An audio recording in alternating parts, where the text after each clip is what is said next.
দাদা রাত্রে কি রান্না হচ্ছে? এই দাদা সারাদিন কাজকর্ম, আবার এই রাতে রান্না। ওটা ডিউটি, বার্থডে ডিউটি দাদা। দেখা গেছে কিরম আবার মাছ, আবার গোটা দেখা যাচ্ছে, আধখানা দেখা যাচ্ছে। এইটা কালকে, আর এগুলো রাতে আধখানা করে। আচ্ছা, তরকারি কালারটা শুধু যেখানে কেমন হয়ে যাবে, কেমন হবে এই তো। মাছের ঝোলটা। হুম, ভাত দুটো বেশি যাবে। এটা দাদা বৌদির হোটেলের মতন কালার হয়ে গেছে। দেখ বন্ধুরা, সব নিমন্ত্রণ থাকলো আজকে। 4টে আলু দিয়ে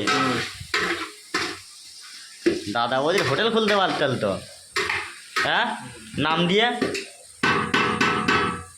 দাদা তো দেশে গিয়ে একটা হোটেল খুলে ফেলা লিহুজির মোড়ে।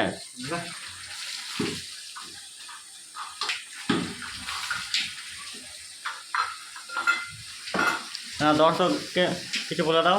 বন্ধুরা লাইক কমেন্ট করো, আমাকে পাশে থেকো, আমি পাশে থাকবো তোমাদের। সব ভালো থেকো। হ্যাঁ,